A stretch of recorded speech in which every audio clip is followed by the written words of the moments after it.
soit 9 novembre 2022,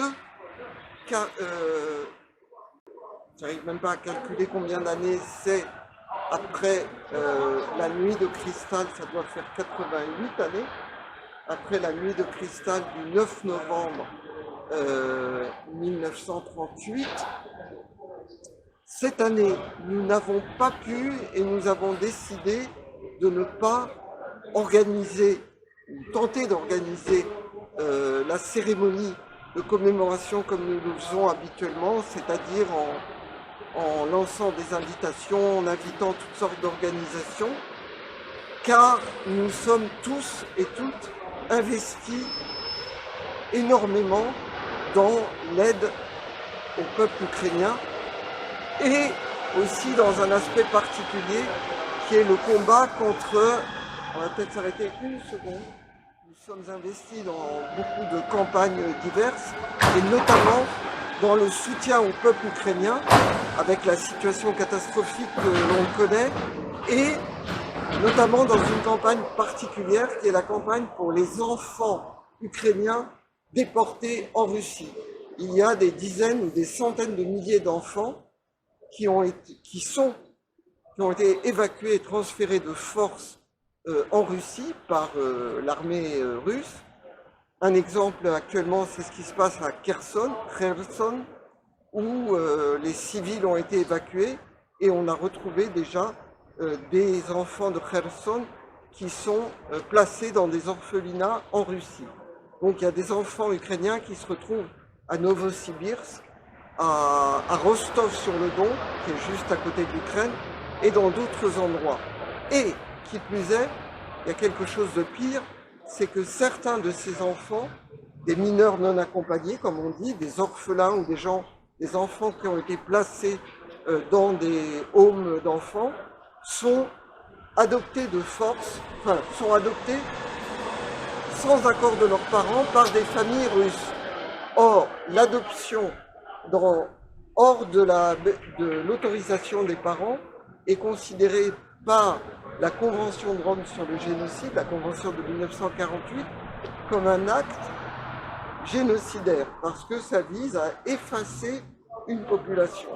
Donc on mène depuis des mois une campagne sur ce thème, et il se trouve que le 20 novembre, la semaine prochaine, c'est la Journée mondiale des droits des enfants, qui est organisée chaque année par l'UNICEF, tous les 20 novembre, bon, ça n'a pas beaucoup d'écho, mais cette année, nous avons décidé avec d'autres, notamment au sein de l'association pour l'Ukraine, de mener une campagne, de lancer une pétition, enfin bref, toutes sortes de choses, pour exiger que ces enfants soient identifiés, retrouvés et ramenés en Ukraine, auprès de leurs parents, de leurs copains, de leur école. Donc, tout ça fait bon, voilà, on est un peu débordé. Et d'autant plus que Poutine prétend mener sa campagne, et c'est là où c'est vraiment une profanation de notre combat, Poutine prétend mener sa campagne au nom de la lutte contre les nazis ukrainiens, le nazisme ukrainien, les nazis ukrainiens, et a même attaqué Zelensky, Volodymyr Zelensky, qui est d'origine juive, qui est juif, et puisque le ministre des Affaires étrangères, Lavrov, a expliqué que Zelensky était certes juif, mais antisémite, et que d'ailleurs Hitler aussi était juif, et que les pires antisémites sont les juifs. Bon, ça a créé tout un scandale. Ouais. Et il y a actuellement en Russie une remontée de thèmes complotistes et antisémites extrêmement préoccupante. Bien, quelques mots. Je rappelle que la nuit de cristal, ça fait 9 ans qu'on la commémore. Cette année, sauf l'année du confinement, où on s'est contenté d'une conférence en ligne, filmée par Bernard. Et cette année, on le fait de la manière vraiment la plus minime. Mais j'espère que dès l'année prochaine, on pourra faire quelque chose avec un 10e anniversaire de notre présence. Un 10e anniversaire de notre présence, tu as tout à fait raison, Paul. Et donc, en tout cas, une initiative importante. Comme vous le savez, je le rappelle toujours, la nuit de cristal, c'est un nom euphémique. La nuit de cristal, c'est joli, bon, même si le cristal c'est fragile, mais la germaniste qui est avec nous confirmera qu'en Allemagne on ne dit pas la Kristallnacht. Ça c'est le nom que les nazis ont donné à cela, comme l'extrême droite qui parle de dédiabolisation, et que le vrai nom c'est le November Pogrom. Le pogrom de novembre, le Reichspogrom, puisque à la différence des autres pogroms, c'est pas et contrairement à ce qu'ont dit les nazis, ça n'est pas du tout je sais pas comment dire, une explosion de colère de la population allemande, mais quelque chose qui a été monté de A à Z, on a toutes les preuves, puisque ce jour-là, c'est un jour historique dans l'histoire allemande, puisque c'est l'anniversaire du putsch de 23 à Munich.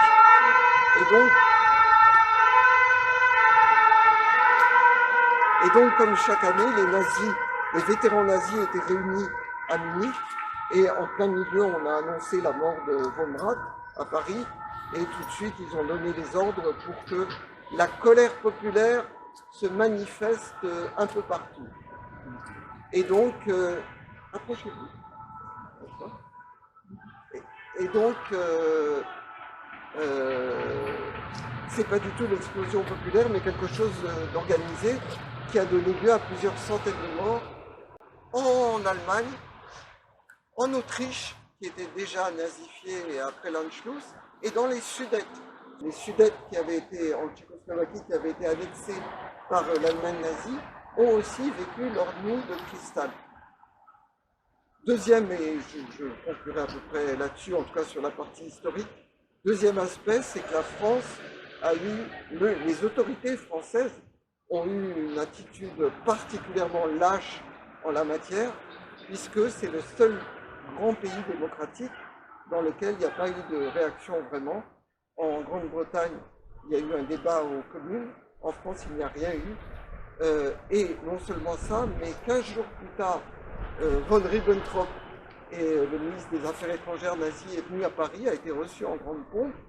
Et d'ailleurs, les deux ministres du gouvernement français qui avaient des origines juives, Mandel et Jean Zay, ont été virés des rencontres avec von Ribbentrop, pour ne pas le déranger. Voilà. Juste un mot sur l'actualité, et vous la connaissez tous aussi bien que moi. On vit vraiment une période très difficile, hein, c'est moins qu'on puisse dire, avec une poussée de l'extrême droite en alliance avec la droite dans différents pays. L'Italie, le cas le plus explicite, cher à notre cœur par ailleurs, l'Italie, la Suède et bien d'autres. Et une victoire très étriquée face à Bolsonaro, qui est quand même quelqu'un d'ouvertement d'extrême droite et même fasciste, et qui en plus a gouverné, notamment pendant le Covid, de manière catastrophique. Et on en est, à propos des États-Unis, à se réjouir que la vague trumpiste, la vague rouge, c'est le paradoxe des États-Unis, les républicains sont rouges, n'ait pas été aussi forte qu'on le craignait. Je ne parle même pas des autres pays. Et en France même, on parle des autres pays, mais en France même, quand même, Marine Le Pen a fait 41 ou 42% au deuxième tour de la présidentielle, a réussi à faire entrer 89 députés au Parlement, alors que d'habitude il ne réussissait pas à faire entrer des députés au Parlement, et que depuis ça domine notamment la vie politique, et que la prétendue normalisation s'est fracassée partiellement sur l'incident du député de Fougeras, qui a insulté, comme vous le savez, le député noir de la LFI. Et suite à cela, le dernier, et c'est vraiment mon dernier mot, l'ascension à la direction du RN de Jordan Bardella, proche des courants les plus durs du Rassemblement national, ami de Frédéric Chatillon, qui est un néo-nazi antisémite, pro-Assad, pro-Poutine, tout ce qu'on veut, et proche des identitaires, qui a viré d'ailleurs les adultistes, sauf Alliot lui-même, du bureau exécutif, et les a remplacés par Gilles Pernel, issu du courant le pire dans le Rassemblement national, puisque c'est un ancien militant du groupe Terre et Liberté de Vial, c'est-à-dire les néo-païens antisémites à l'extrême. Voilà. Et donc on est dans une situation, il y a beaucoup d'interrogations, pourquoi tout ça se passe.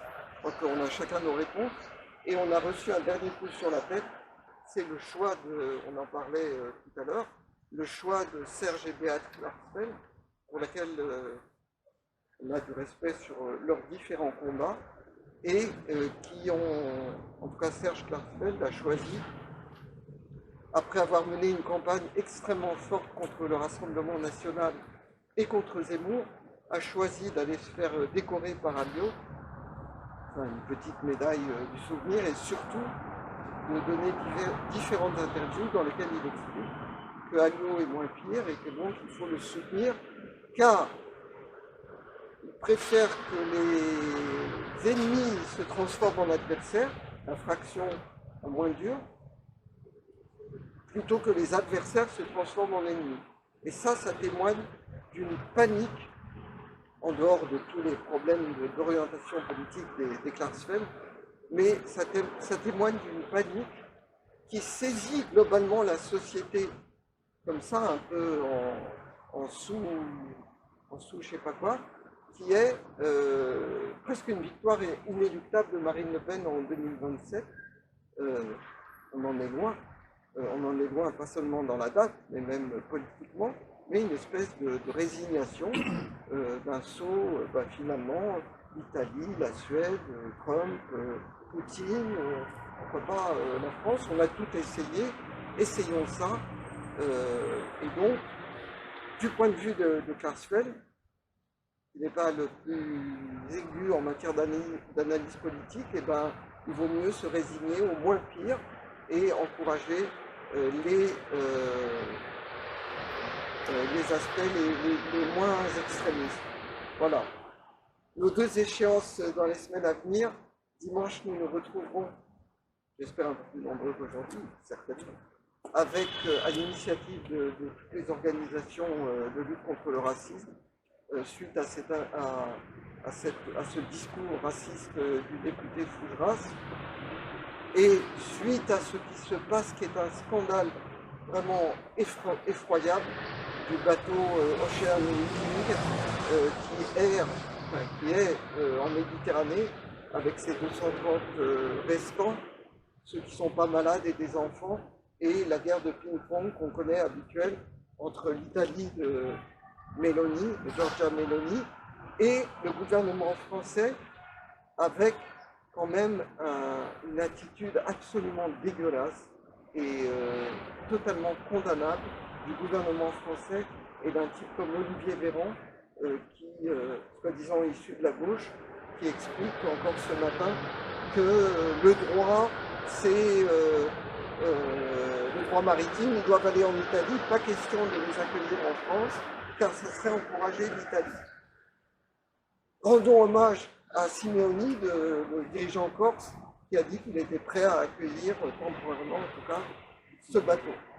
Ainsi que le maire de Marseille. Mais le maire de Marseille est un homme identifié à la gauche. Ce n'est pas le cas de Simeoni. Simeoni est un autonomiste, un indépendantiste, et il a dit avant lui et de manière plus forte, je trouve. Et bon, il y a, au-delà de tous les problèmes en Corse, on sait que la Corse a été terre d'accueil, y compris pour les Juifs pendant la Deuxième Guerre mondiale. Merci, je crois que j'ai... Et je passe tout de suite la parole à notre ami Gilles Manceron, fidèle parmi les fidèles de ce rendez-vous. Vous ne savez même pas qu'on l'organisait, mais qui est venu. Quand même. Ah, quand même, il y a un qui est circulé sur Internet. Ouais. Bon, je voulais raconter une histoire encore plus belle qu'elle ne l'est. Et je lui donne la parole parce qu'il voudrait nous parler de quelque chose qui lui tient à cœur. Tu parles face au micro, et tu seras Bernard Batoutia. Comme ça. Voilà. Alors, oui, au nom personnel, pour avoir participé aux autres rassemblements, au maximum d'entre eux, ces dernières années en tout cas, qui sont une initiative importante par rapport à cette date du 9 novembre, par rapport à ce pogrom nazi d'octobre, novembre 38. Le pogrom nazi de novembre 38, c'est comme ça qu'il faudrait l'appeler, que les nazis ont appelé la nuit de cristal. C'est très important de faire cette commémoration et de marquer la date et de souligner qu'il y a eu à l'époque d'abord beaucoup de victimes en Allemagne et qu'en France, ça n'a pas beaucoup bougé. Ça n'a pas bougé du côté du gouvernement avec cette préoccupation centrale de la paix à maintenir à tout prix, etc. Alors que quand il faut se battre, il faut se battre. Bon, et le nazisme exigeait qu'on se batte. Et beaucoup de Français l'ont compris par la suite. Mais en 1938, ce n'était pas évident et la société française a été très taisante. Et la gauche française a été très taisante. Voilà. Donc c'est une date importante, une date symptomatique sur laquelle il faut réfléchir. Par rapport aux ignorances, aux cécités, par rapport à des phénomènes gravissimes. Et pour terminer, moi je voulais dire un mot sur un autre aspect du racisme qui se manifeste dans la société française. Quand on combat le racisme, on combat tous les racismes. On ne combat pas un racisme tout en acceptant qu'un autre se développe ou en l'encourageant. Et c'est le problème de l'extrême droite, parce qu'il y a certes l'antisémitisme qui persiste dans le Rassemblement national et dans la droite extrême française. Il persiste de manière latente, il n'a pas disparu. Certains sont des porte-parole actifs, d'autres tolèrent et acceptent des proximités politiques avec des gens infréquentables sur ce plan d'antisémitisme. Mais il y a d'autres formes de racisme.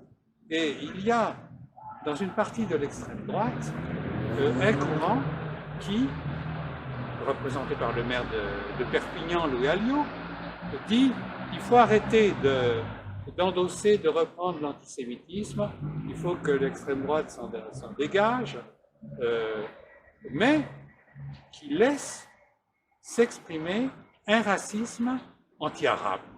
En l'occurrence, nommons-le ainsi, anti-arabe, voire même une islamophobie, moi je comprends le terme, même s'il ne faut pas faire n'importe quel usage, qui sont aussi une forme de racisme. On ne peut pas récuser une forme de racisme en acceptant d'autres.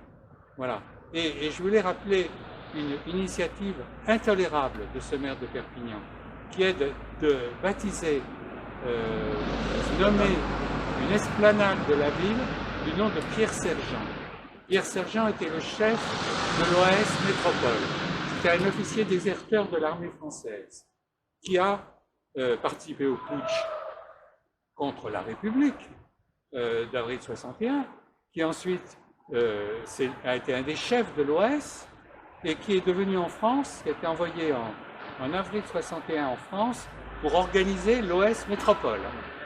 Et cette OS Métropole, elle a fait des attentats en France, à l'appel, contre des gens de gauche, mais pas seulement, contre le domicile d'André Malraux, le ministre de la Culture de Gaulle, qui a défiguré, elle est toujours parmi nous, Delphine Renard. Delphine Renard, qui maintenant a complètement perdu la vue en raison des conséquences de cet attentat, et qui jouait dans la cour de cette résidence à Boulogne, et ça a scandalisé beaucoup de Français, ça a motivé la manifestation qui, au métro Charonne, a été violemment attaquée, c'est pas loin d'ici, par la police d'un certain Maurice Papon, dont on connaît l'activité en 1942 à Bordeaux et dans les Gironde.